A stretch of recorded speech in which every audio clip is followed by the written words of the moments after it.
Akan kita ikuti Smart Parenting and Creative Learning bersama Sutanto Windura, Brain Coach Leader. Selamat mengikuti.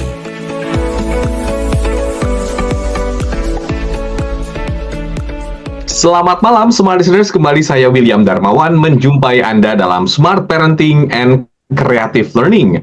Bagaimana kabar Anda Smart Listeners setelah seharian beraktivitas, kemudian juga ngantor, Anda yang sedang di perjalanan, kembali kami hadir dalam Smart Parenting and Creative Learning. Untuk Anda para tenaga pengajar, guru, dosen, atau mungkin coach ya, atau pelatih, ini juga dibutuhkan satu keterampilan presentasi yang baik. Nah, pada minggu yang lalu kita sempat membahas tentang keterampilan presentasi bagi guru dan dosen. Kita lanjutkan diskusi pada malam hari ini di bagian 2-nya, Smart Listeners.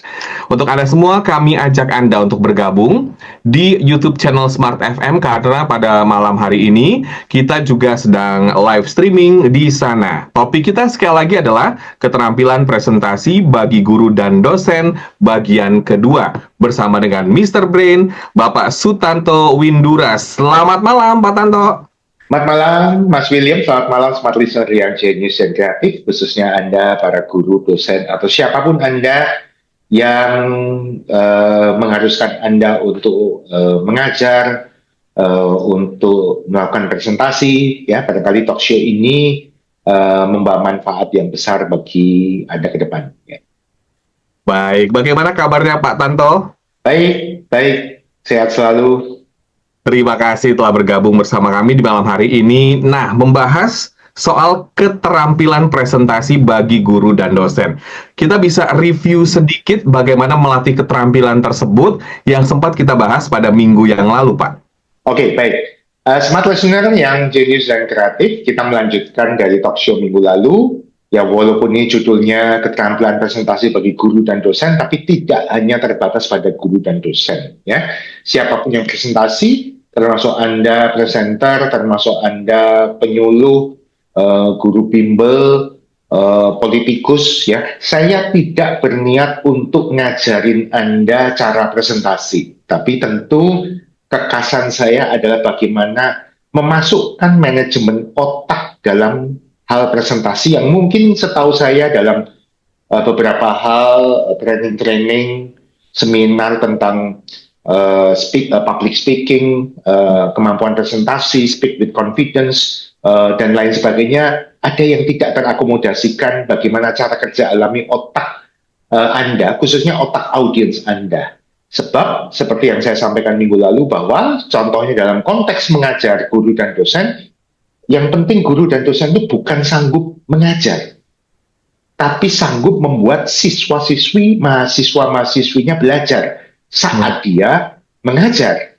Jadi ini dua hal yang berbeda, sebab saat Anda mengajar belum tentu siswa belajar. Tapi kalau Anda presentasinya betul, mengajarnya betul, Anda akan sanggup membuat siswa-siswi, mahasiswa-mahasiswi Anda saat itu, audiens Anda menjadi belajar atas apa yang Anda share saat itu. Nah, ini membutuhkan keterampilan presentasi yang tepat itu bukan yang hebat, tapi yang harus berbasis otak, menggunakan prinsip manajemen otak. Karena sekali lagi, registrasi ilmu pengetahuan materi itu pertama di otak, lalu mulai proses pertama registrasi, lalu kemudian dia asosiasi. Kalau dia berhasil mengasosiasikan dengan apa yang sudah tersimpan dalam otaknya sebelumnya, itu yang disebut dengan pemahaman. Jadi, audiens memahami dengan apa yang Anda ajarkan itu, dia berhasil membuat asosiasi atas apa hal-hal yang Anda sampaikan dengan sesuatu yang sudah ada dalam benaknya sebelumnya, yaitu paham. Dan kemudian baru proses selanjutnya, ada proses memori, ada proses ketertarikan, sesuatu yang sifatnya motivasi supaya dia melek otak, melek mata terus dalam sesi waktu mengajar Anda yang mungkin cukup lama, itu endurance-nya. Nah, tentu ini membutuhkan keterampilan manajemen otak. Nah, itulah yang ingin saya share. Jadi bukan bermaksud untuk menggurui ya. Ada mungkin di sini sudah menjadi guru dosen puluhan tahun ya. Tapi barangkali ada yang belum terakomodasikan manajemen otak sehingga belum optimal keseluruhannya. Ya, itu dia. Sebetulnya ini semacam evaluasi juga ya untuk para guru dan dosen, apakah apa yang kita lakukan di kelas itu sudah efektif dan ilmu-ilmu yang kita sampaikan itu bisa diserap dengan baik. Sebetulnya kan goal dari setiap dosen atau guru adalah ilmu yang disampaikan bisa diserap secara maksimal gitu ya, bukan hanya di awalan dan akhiran ya Pak. Betul sekali. Bahkan kalau seorang guru dosen mengajarkan suatu tes itu kan ada dua ya. Satu tes formatif, yang kedua tes sumatif. Nah, formatif ini kan mengukur dulu nih kira-kira materinya tepat nggak, cara saya penyampaian saya bisa diserap nggak, dan lain sebagainya ya. Baru kemudian setelah ini oke, tes sumatif itu seperti tes-tes biasanya. Artinya ya yang belajar, yang mempersiapkan lebih baik, siswa-siswinya akan mendapatkan nilai lebih baik, begitu ya. Nah, tentu smart listener, banyak yang ingin saya sampaikan, termasuk apa yang sudah kita sampaikan di minggu lalu, yaitu tentang bagaimana dalam konteks presentasi ini kita memasukkan hal-hal yang sesuai dengan cara kerja alami otak, alias manajemen otak, yaitu dalam hal communication channel. Kedua, tentang manajemen waktu, alias time management. Ya.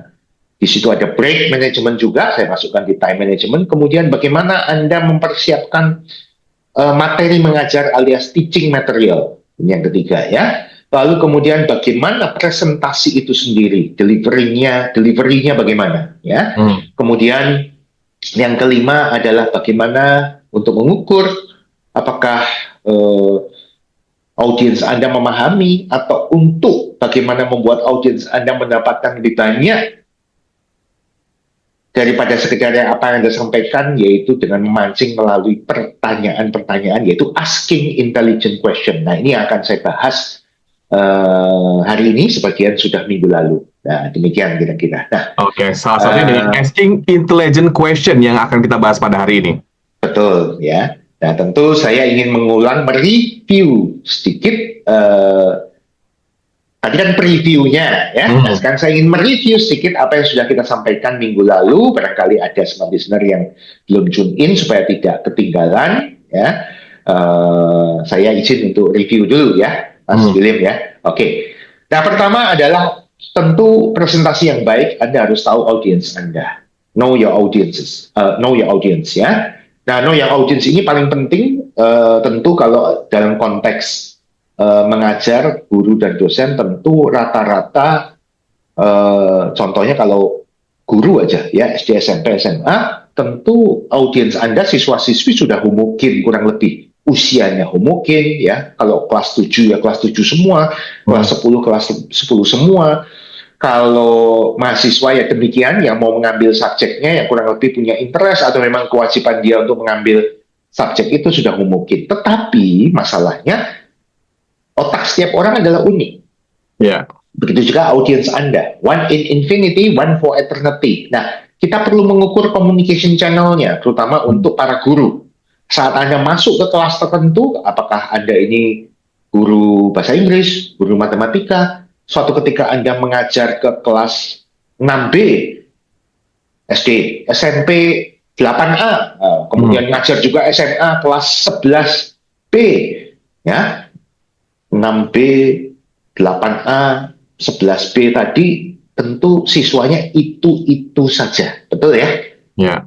Anda akan ketemu setiap minggu, biasanya demikian. Nah, kenapa tidak bisa Anda kenali profil otak dari audiens Anda di kelas tersebut? Dalam contoh tadi 6B, 8A, 11B, ya.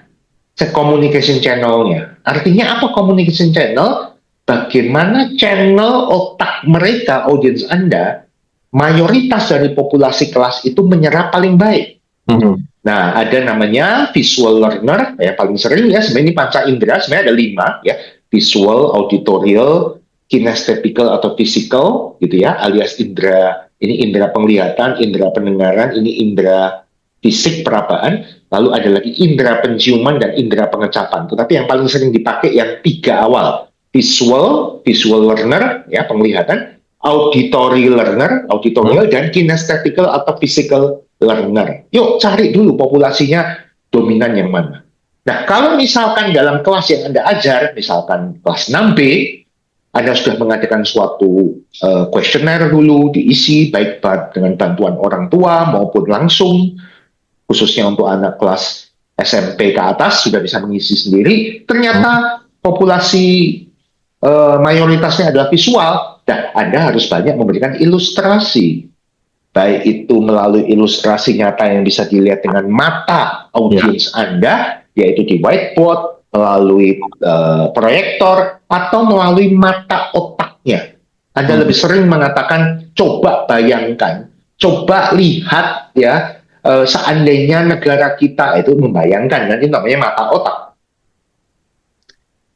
Oke? Nah, tetapi kalau ternyata mayoritasnya itu adalah auditorial, nah tentu Anda harus fokus di sini.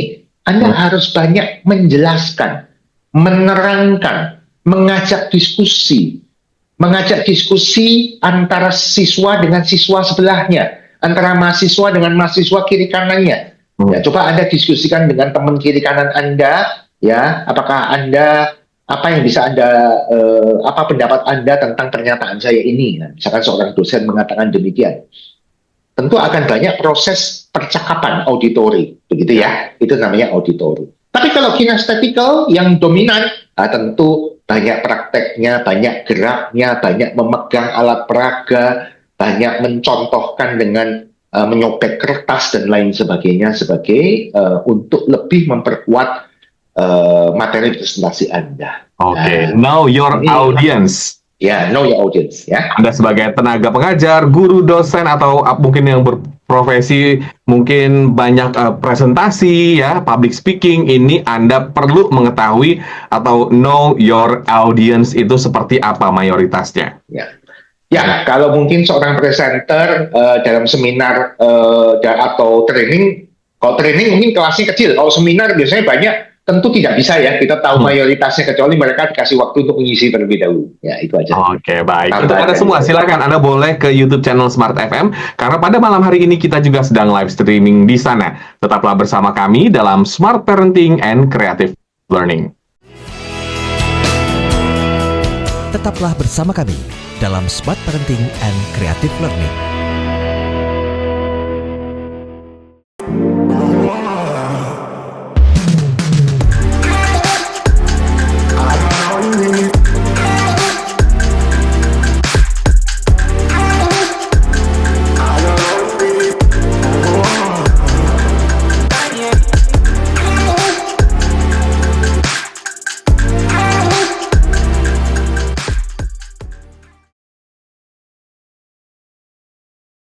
Smart FM, the spirit of Indonesia, part of Kompas Gramedia Radio Network. Kami hadir bukan sekadar menghibur. Kami hadirkan berbagai program berkualitas, membuka wawasan, menginspirasi, dan menguatkan, melewati berbagai krisis dan situasi penuh tantangan. Menjadi panduan pengambilan keputusan bagi para CEO, direktur, manajer, profesional, dan pelaku bisnis di berbagai bidang dengan SIS AB+, serta rentang usia 25 hingga 45 tahun. Agar bisnis dan karir yang dibangun berkembang serta melaju seiring perkembangan zaman, dijalankan sepenuh hati, penuh kecintaan, tanpa kehilangan jati diri, selalu memiliki pandangan terbuka dan luas, menjangkau Anda melalui berbagai platform digital dan media sosial, streaming, podcast, YouTube, Instagram, Facebook, dan Twitter.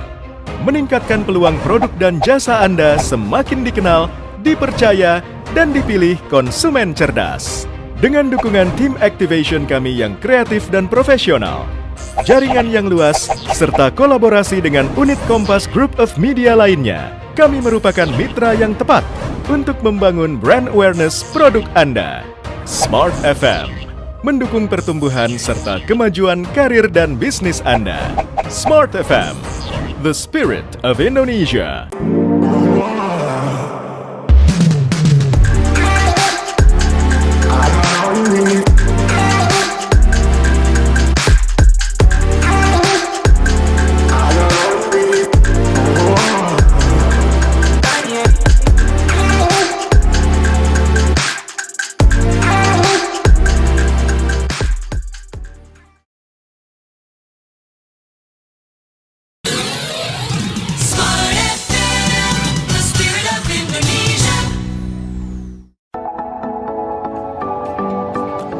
Kembali kita simak Smart Parenting and Creative Learning.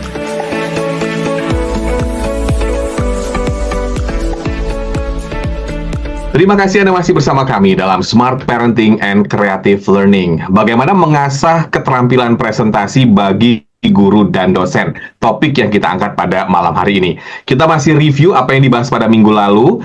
Yang pertama adalah Know Your Audience. Nah, berikutnya apa, Pak?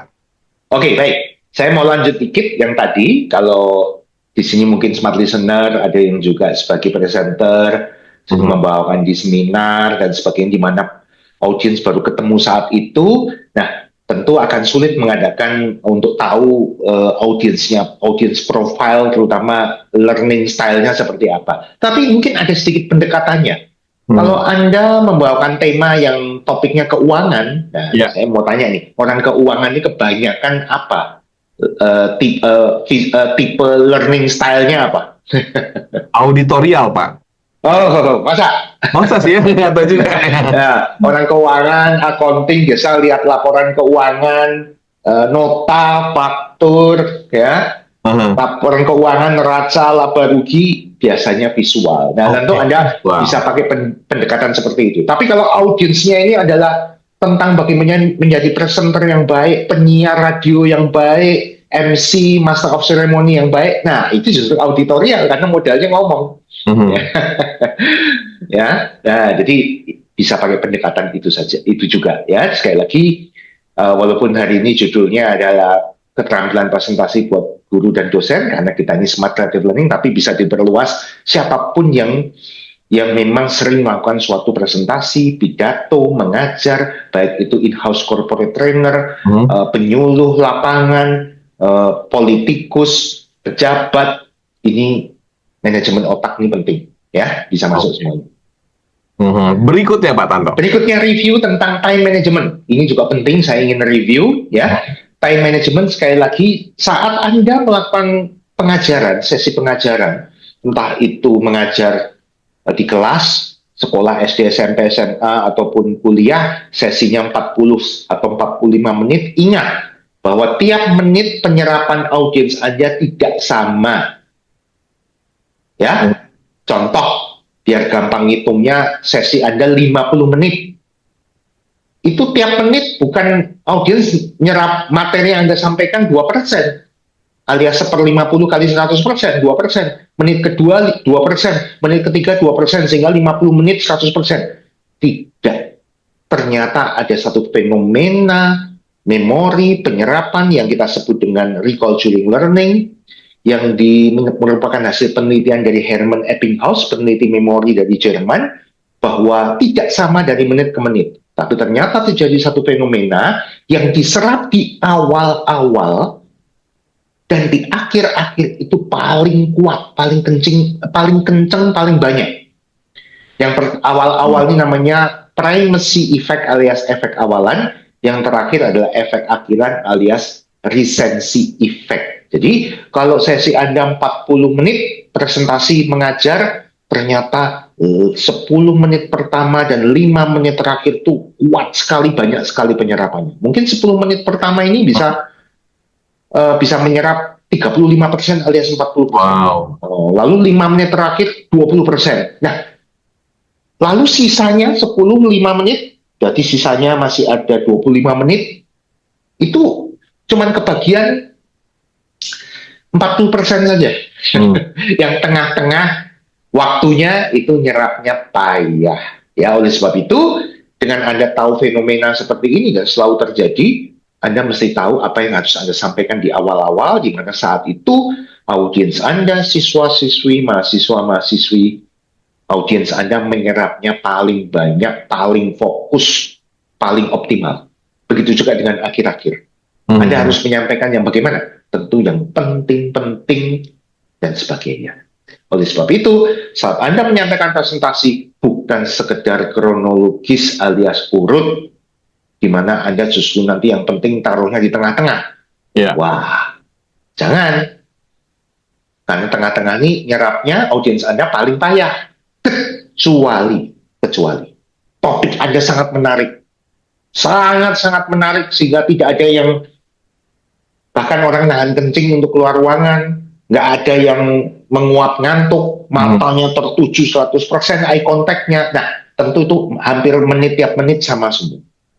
Atau, Pak, lah, kalau yang penting ini memang harus letaknya di tengah, Anda bisa lakukan beberapa hal, yaitu pengulangan, repetition. Anda bisa menggunakan sesuatu yang namanya efek von Restov. Berikan sesuatu yang khas, yang lain daripada yang lain, sehingga perhatian audiens Anda akan masuk ke sana, gitu ya. Lalu Anda asosiasikan dengan apa yang mau Anda sampaikan dengan sesuatu yang lagi lagi hot saat-saat ini yang diketahui oleh audiens Anda. Oke. Ya, contoh kalau seminar kali ini yang lagi apa ya? Tentang kebijakan tarif Donald Trump. Kebijakan tarif Donald Trump hari ini, atau tentang, saya baru diingetin anak saya, velocity apa? Ya. Velocity dance, apa? Gerakan velocity, saya juga nggak tahu, tapi orang kalau audiensnya pas remaja pasti matanya melek semua. Nah, itu asosiasi gitu ya. Apapun bisa diasosiasikan. Demikian ya. Selanjutnya Pak Tanto, kita review sedikit. Nah, review sedikit ini yang sangat penting, sehingga nggak apa-apa, habiskan waktu sesi kedua, yaitu break management. Ini juga bagian dari time management. Anda harus make a break, bukan sekedar take a break, tapi make a break. Tadi saya sebutkan ada efek awalan, ada efek akhiran, tengah-tengahnya payah. Dalam suatu sesi mengajar Anda, entah itu 40 menit, 45 menit. Tapi kalau di tengah-tengah, katakanlah menit ke-25 Anda bikin very short break, setengah menit aja, 30 detik aja. Maka setelah break 30 detik itu, audiens Anda akan membuat efek awalan baru dan efek akhiran baru. Betul. Nah, tentu ini penyerapannya akan jauh lebih banyak. Jadi break ini bukan sekedar untuk istirahat, tapi justru bagaimana membuat audiens Anda menyerap lebih baik, lebih banyak, lebih optimal. Nah, make a break, sengajakan untuk break. Sengajakan untuk break itu bisa macam-macam. Anda bisa cerita sesuatu yang lain daripada yang lain. Omong-omong, ini agak melenceng dari yang Bapak Ibu mau sampaikan ya. Kemarin, waktu liburan Lebaran kemarin, saat macet-macet, nah itu suatu break ya. Atau Bapak Ibu punya tebak-tebakan nih. Kalau yang bisa tebak-tebak, yang bisa nebak, ini ada permen apa, nah bisa dikasih gitu ya. Atau coba lihat di layar. Ya, Bapak Ibu punya suatu ilusi mata. Ini sebenarnya gambar wajahnya ada berapa ini? Nah, itu juga suatu break. Walaupun itu hanya 30 detik alias 1 menit, tapi saat selesai semua senyum, tiba-tiba dia membuat efek awalan baru. Apapun yang Anda akan sampaikan setelah break tersebut akan diserap hebat sekali oleh audiens Anda. Ya, saya juga mengingatkan anak saya yang belajar, justru bukan mengingatkan untuk ayo belajar, jangan main game terus, tapi justru saya lebih banyak mengingatkan ayo break, main game boleh, tapi ingat ya 10 menit saja. Nah, setelah 10 menit dia kebablasan main game, ya terpaksa saya ngomong, main gamenya cukup, breaknya sekarang belajar lagi, nanti 1 jam lagi kamu break lagi, boleh main game lagi. Saya justru lebih sering mengingatkan untuk break. Begitu ya. Dan kalau anak itu hobinya main games, dia diingatkan untuk break atau untuk belajar, tapi nanti boleh break lagi, dia akan happy. Karena tentu dia milih main games daripada belajar kan.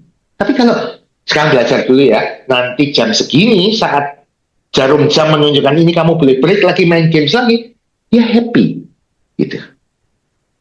Ini yang kadang-kadang luput dari perhatian. Pokoknya orang tua masuk pasti ngomel, marah-marah karena saya main games. Tapi ini justru diingatkan sesuatu yang lain, tentu akan menyebabkan suatu behavior yang lain yang kita harapkan demikian. Nah, lebih previewnya itu ya. Jadi untuk Anda para tenaga pengajar, guru, dan dosen, bagaimana Anda mensiasati atau mengelola break tersebut sesering mungkin? Misalnya dalam 1 jam itu bisa 1 kali break atau 2 kali break ya Pak, kalau memang materi yang disampaikan cukup padat.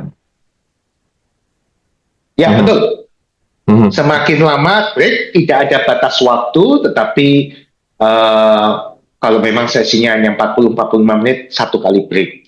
Tapi kalau Anda memberikan suatu seminar 1,5 jam, break di tengah-tengah 45 menit. Nah, kadang-kadang seminar 1 hari sudah ada breaknya yang diatur ya. Ada coffee break pertama, ada lunch break, makan siang yang cukup panjang, ada coffee break kedua kalau itu adalah full day seminar atau full day training. Itu sudah sangat bagus.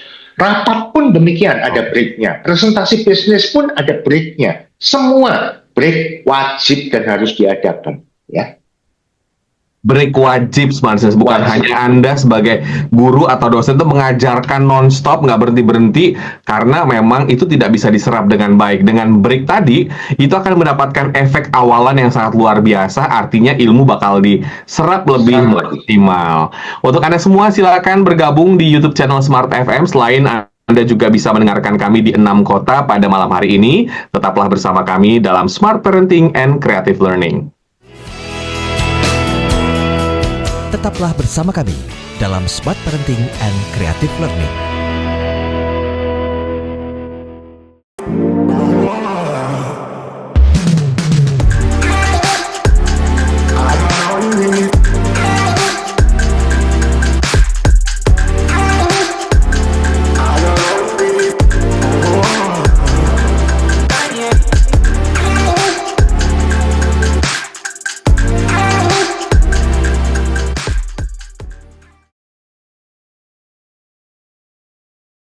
Smart FM, the spirit of Indonesia, part of Kompas Gramedia Radio Network. Kami hadir bukan sekadar menghibur. Kami hadirkan berbagai program berkualitas, membuka wawasan, menginspirasi, dan menguatkan, melewati berbagai krisis dan situasi penuh tantangan. Menjadi panduan pengambilan keputusan bagi para CEO, direktur, manajer, profesional, dan pelaku bisnis di berbagai bidang dengan SIS AB+, serta rentang usia 25 hingga 45 tahun. Agar bisnis dan karir yang dibangun berkembang serta melaju seiring perkembangan zaman, dijalankan sepenuh hati, penuh kecintaan, tanpa kehilangan jati diri, selalu memiliki pandangan terbuka dan luas, menjangkau Anda melalui berbagai platform digital dan media sosial, streaming, podcast, YouTube, Instagram, Facebook, dan Twitter. Meningkatkan peluang produk dan jasa Anda semakin dikenal, dipercaya, dan dipilih konsumen cerdas. Dengan dukungan tim activation kami yang kreatif dan profesional, jaringan yang luas, serta kolaborasi dengan unit Kompas Group of Media lainnya, kami merupakan mitra yang tepat untuk membangun brand awareness produk Anda. Smart FM mendukung pertumbuhan serta kemajuan karir dan bisnis Anda.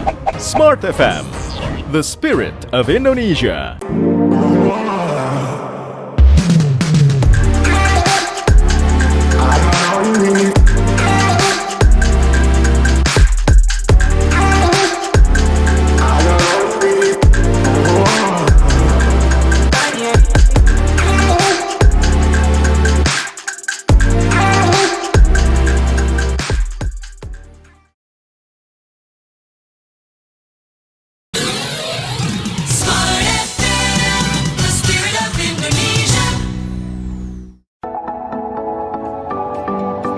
Kembali kita simak Smart Parenting and Creative Learning.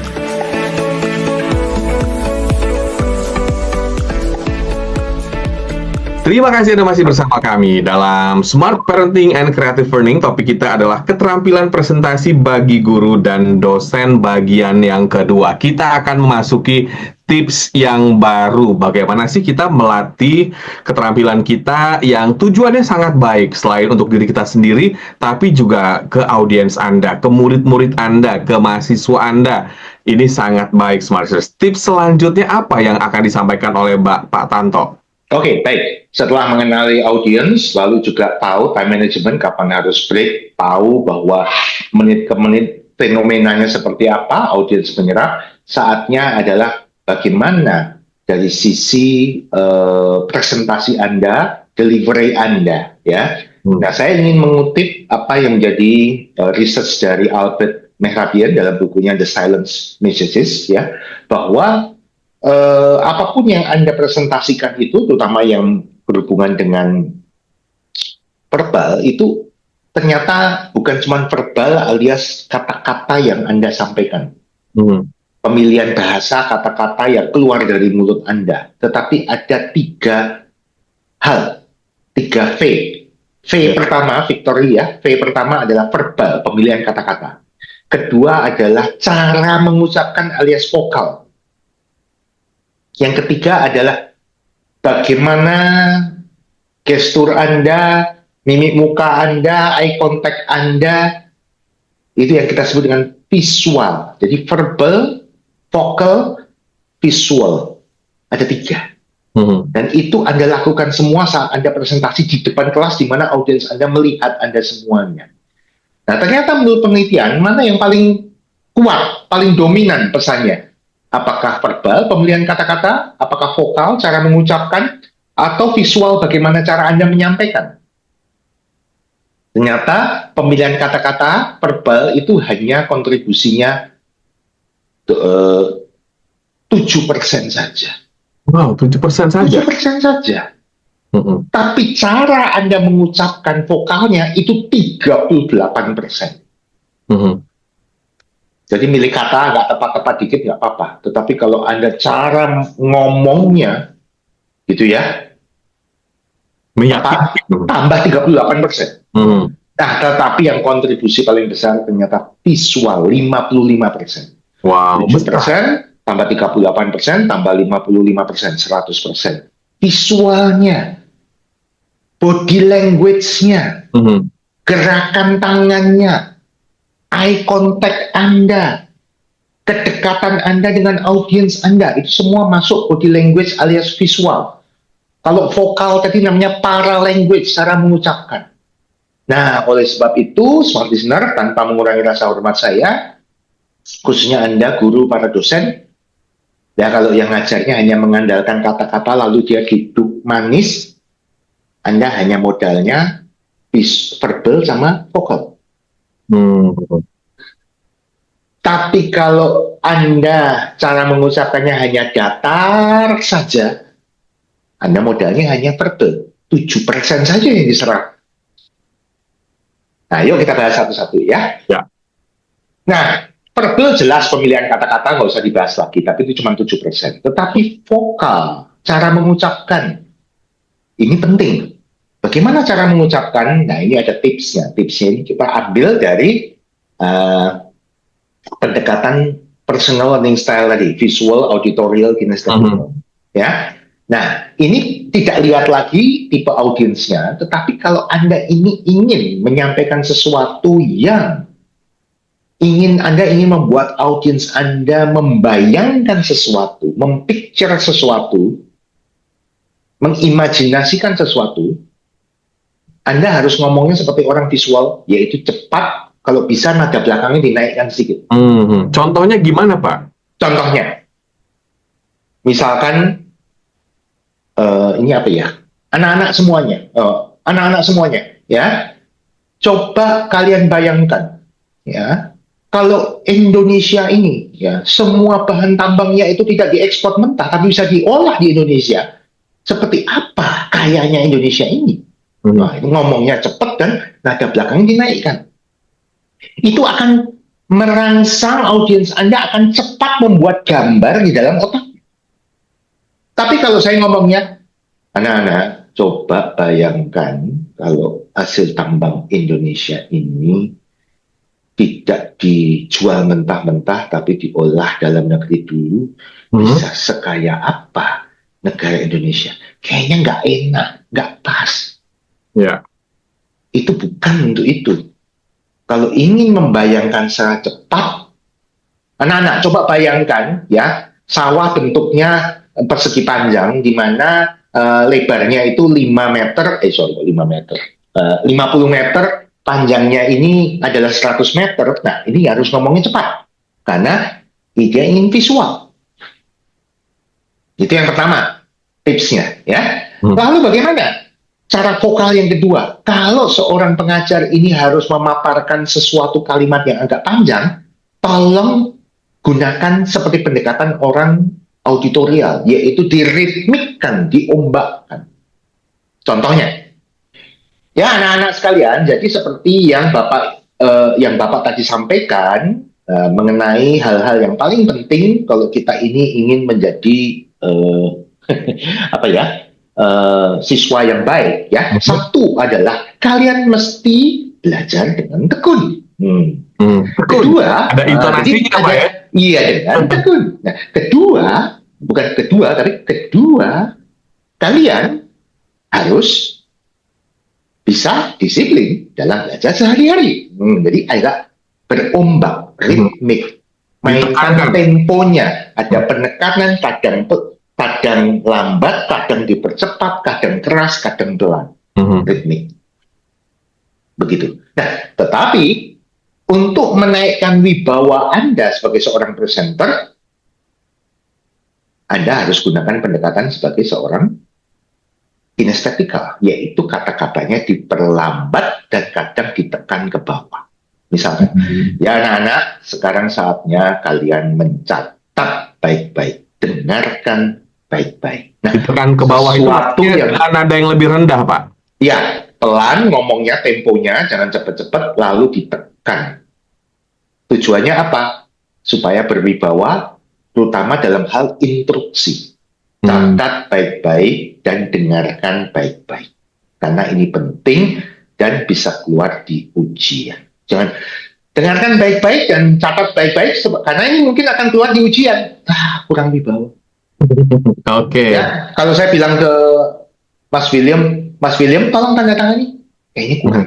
Tapi kalau Mas William, tolong tanda tangan. Langsung saya langsung. Nurut gitu ya. Kita bos besar nih, bos besar hotel nih kayaknya. Seorang guru, dosen, pengajar juga harus memanfaatkan ini semua. Gaya vokalnya bisa berubah-ubah tergantung apa tujuannya.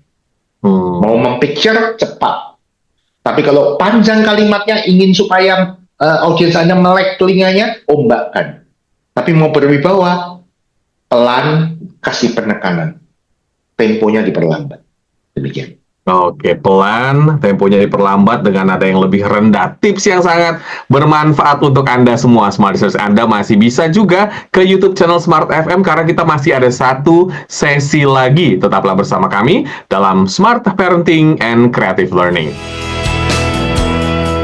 Tetaplah bersama kami dalam Smart Parenting and Creative Learning.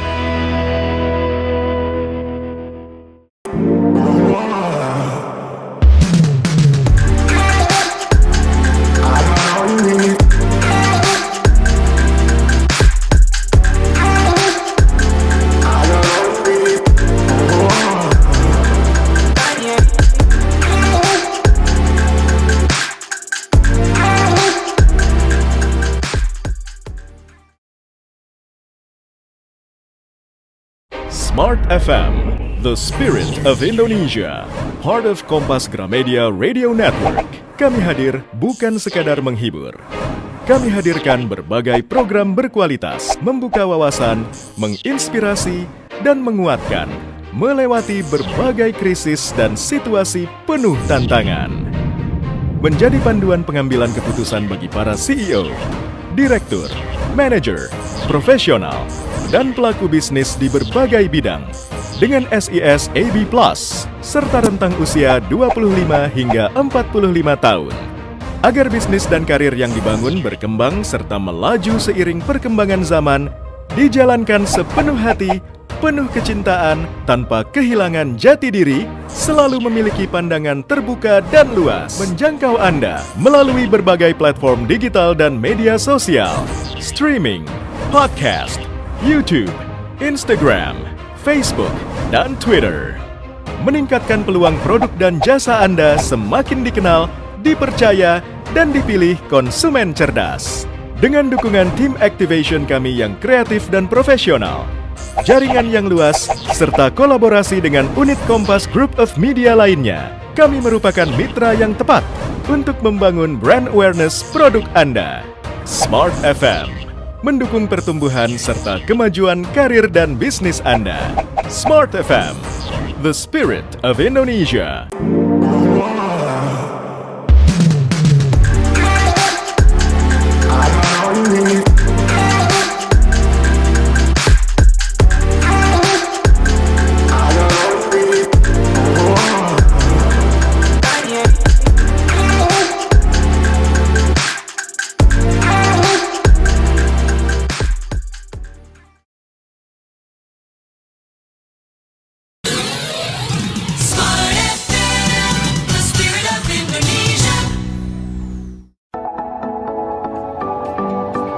Kembali kita simak Smart Parenting and Creative Learning.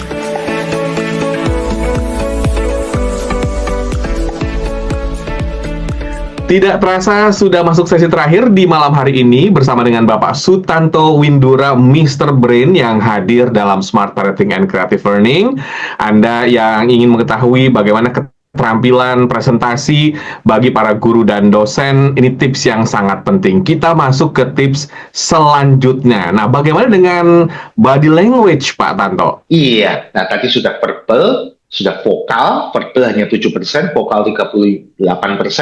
Ternyata visual body language-nya yang paling penting. Nah, kalau sudah demikian, maaf para guru dosen, jangan Anda hanya duduk, badannya diam, modalnya ngomong, walaupun pemilihan bahasa tepat, walaupun ngomongnya sudah dipakai vokal yang tepat, tetapi ya hanya 7 plus 38, 45% saja yang diserap.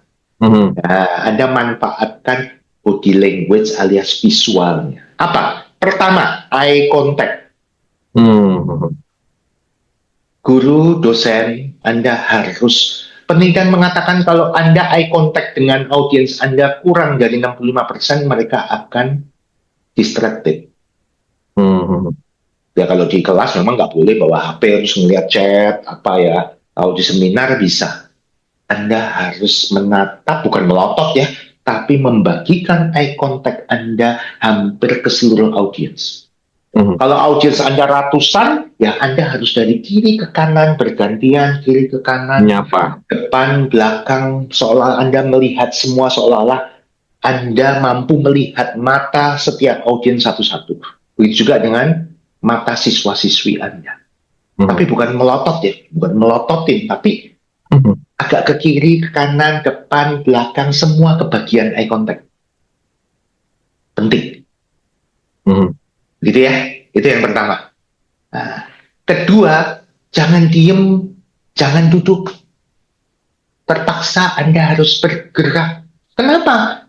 Karena mata kita, mata audiens Anda, itu diciptakan, didesain untuk mengikuti benda bergerak. Ya. Anda mau sefokus apapun sedang bekerja, ngetik fokus, nonton fokus, ada laler lewat, pasti Anda distracted. Gitu ya, nyamuk tepok dulu, bergerak, ada orang lewat, siapa sih itu? Nah, oleh sebab itu supaya audiens Anda matanya fokus pada Anda, tentu fokus pada apa yang Anda sampaikan, Anda harus bergerak. Kalau itu di depan kelas, ya dari kiri ke kanan, kadang diem, bergerak lagi, lalu Pak, kalau mau seperti itu. Nah, kalau kemudian ditanya, Pak capek, Pak 45 menit gerak kiri kanan loh. Ya udah deh, ada cara lain. Kadang bergerak ke kiri, kembali ke tengah, lalu yang bergerak bukan kaki Anda, tangan Anda, gestur. Ya. Nah, tangan Anda main nih. Tapi mainnya ini bukan sekedar bergerak seperti kipas-kipas ya. Tapi gerakan tangan Anda kita sebut dengan kongruen dengan apa yang Anda sampaikan. Misalkan Anda menyampaikan sesuatu yang ini sangat bagus buat negara kita, ya Anda jempol, tangannya kode jempol. Kalau Anda kira-kira ini berlaku untuk semua negara, ya tangan Anda seolah-olah dua tangan membuka dari tengah ke kiri dan ke kanan. Semuanya. Paham ya? Kalau Anda ingin menyebutkan, jadi ada 5 hal, ya tangan Anda jarinya 1, lalu hal kedua jarinya 2. Gestur, gerakan tangan yang kongruen dengan apa yang sedang Anda ucapkan. Oke. Ya. Nah, lalu yang terakhir proximity. Ini sebenarnya banyak ya. Proximity itu kedekatan. Kalau Anda di depan kelas terus, yang paling belakang itu pasti gampang distracted. Ya kan? Yang paling depan, ini kalau saya ngapa-ngapain akan kelihatan. Nah, lalu bagaimana caranya? Anda kadang masuk ke barisan dong. Kan di kelas itu kan ada beberapa, apa itu namanya, lajur kan? Begitu juga saat seminar. Kalau seminarnya itu tidak di panggung, tapi di level yang sama, kadang saya masuk ke tengah-tengah barisan. mundur lagi ke tengah di depan, kadang masuk lagi ke barisan yang lain. Proximity.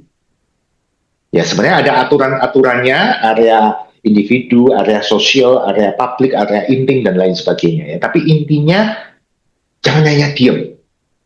Jangan hanya bergerak kiri kanan. Tapi dekati kadang-kadang. Eye contact main, gestur main. Nah, ini tentu akan sangat membantu.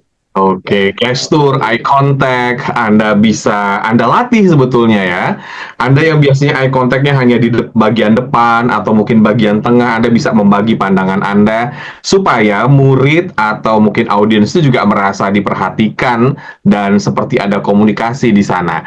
Nah, tadi juga sempat Pak Tanto sounding, salah satu melatih keterampilan ini adalah kita bertanya pertanyaan yang intelligent, asking intelligent question ke audiens kita. Nah, ini gimana sih, Pak? Nah, baik. Nah, ini yang terakhir. Saya masih punya berapa menit? 3 menit, Pak. Silakan. 3 menit. Nah, smart listener, khususnya Anda guru, dosen, presenter, apapun. Ya, untuk bagaimana apa yang Anda ajarkan itu mereka bisa belajar, menyerap, tentu harus ada interaksi. Betul. Salah satu cara interaksi alias engagement adalah asking question. Atau memberikan kesempatan pada siswa-siswi, audiens Anda, mahasiswa-mahasiswi untuk asking question. Nah, tapi mungkin siapa yang mau bertanya? Ya namanya siswa, mahasiswa kadang-kadang nggak ada, cepet aja dah, gitu ya. Walaupun ya selesainya harus nunggu waktu, gitu ya. Gantian Anda yang tanya. Oke. Asking intelligent question. Nah, contohnya seperti apa, Pak? Kalau misalnya dalam case kita ambil contoh yang paling simpel tentang kebijakan tarif Donald Trump. Kita tanya pendapatnya gitu ya, itu kan berat. Ya. Nah, jadi gini, tekniknya sebenarnya banyak sekali ya. Bahkan bisa satu hari mengajarkan questioning teknik gitu ya. Bahkan saya sampai training di luar negeri hanya untuk belajar teknik bertanya ribuan dolar ya. Jadi bertanya paling gampang tuh modalnya adalah the mother of all question. What, when, where, who, why, how. Ya, kalau mau hebat tambahin 2W lagi. Why not, what if. Ya, nah, tentu bertanya yang baik dalam konteks pengajaran, jangan close-ended question.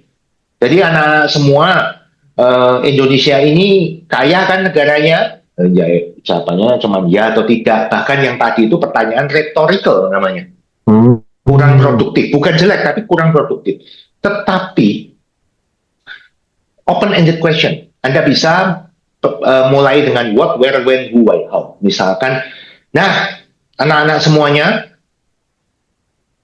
setelah kalian mendengarkan dengan seksama apa yang tadi Bapak sampaikan, ini namanya adalah invitational stand. Setelah kalian mendengarkan semua apa yang Bapak sampaikan, padahal ada dari audiens yang tidak mendengarkan. Tapi saya asumsikan dulu, setelah kalian mendengarkan dengan sungguh-sungguh selama 40 menit lalu sejak Bapak menjelaskan, nah gitu, saya asumsikan kalian semua menjelaskan. Nah, baru kemudian saya tanya, nah, apa saja yang kalian bisa sampaikan untuk menunjukkan bahwa negara kita ini sangat kaya? Atau dalam konteks kebijaksanaan Donald Trump, nah setelah kalian tahu dengan jelas kebijakan Donald Trump yang sudah disampaikan baru-baru ini, termasuk Indonesia terkena getahnya, ya, kira-kira hal-hal apa saja yang kalian bisa usulkan untuk membuat supaya neraca perdagangan kita dengan Amerika tetap bisa bagus survive gitu ya, walaupun dengan kenaikan tarif ini. Nah, kira-kira seperti itu. Padahal ada juga yang nggak ngerti Donald Trump ngeluarin kebijakan apa sih. Tapi di awal saya sudah asumsikan, setelah Anda tahu semuanya tentang kebijaksanaan baru Amerika yang disampaikan Donald Trump terhadap Indonesia, nah itu membuat audiens mau nggak mau jadi tahu. Oh, mau nggak mau jadi tahu. Iya, itu satu teknik namanya invitational stand. Ya, jadi kita menginformasikan sesuatu dulu, berbagi ilmu dulu, baru kita tanya gitu ya, Pak? Bukan berbagi, tapi mengasumsikan Anda tahu nggak tahu, saya anggap tahu. Gitu. Oh, mengasumsikan. Wow. Ada trainingnya sebetulnya ya untuk teknik bertanya ini ya, Pak Tanto? Iya, baik itu untuk leadership maupun untuk teaching, untuk apa saja. itu adalah if you ask different question, you will get different answer. If you ask different question, you will get different solution. Wow. Ya, oke. Next time Trainingnya di kita luar bahas ya. negeri ya. Kayaknya saya juga perlu tuh ikut training Pak supaya Oh saya iya, karena lebih tajam. penyiar kan banyak nanya ya. MC, penyiar, presenter, banyak Jurnalis nanya. tuh biasanya ya. Jurnalis banyak nanya, tapi nggak pernah kita seumur-umur diajari cara bertanya selama bangku sekolah atau bangku kuliah. Benar nggak? Benar. Nggak tahu yang kuliah jurnalistik ya, saya nggak tahu, mungkin diajarin gitu ya. Taunya sih 5W1H aja ya. tapi Iya, itu pun lebih perlu kali. diingatin gitu ya. Nah, padahal itu perlu diambil satu persatu, digilir. Bukan sekedar sekilas, tapi digilir satu persatu. Gitu intinya. Baik. Wah, ini ilmu yang sangat luar biasa disampaikan oleh Pak Tanto pada malam hari ini. Untuk Anda yang terlewatkan, jangan khawatir karena video perbincangan pada malam hari ini tersimpan rapi di YouTube channel Smart FM. Terima kasih banyak Pak Tanto atas waktunya. Dan kita ketemu lagi dengan topik-topik menarik lainnya. Dan Smart Listeners, demikian Smart Parenting and Creative Learning. Akhirnya saya William Darmawan. Saya Sutanto Windura. Make the most of your brain. Sampai jumpa. Sampai jumpa. Baru saja kita simak Smart Parenting and Creative Learning bersama Sutanto Windura, Brain Coach Leader. Terima kasih sudah bersama kami. Sampai jumpa.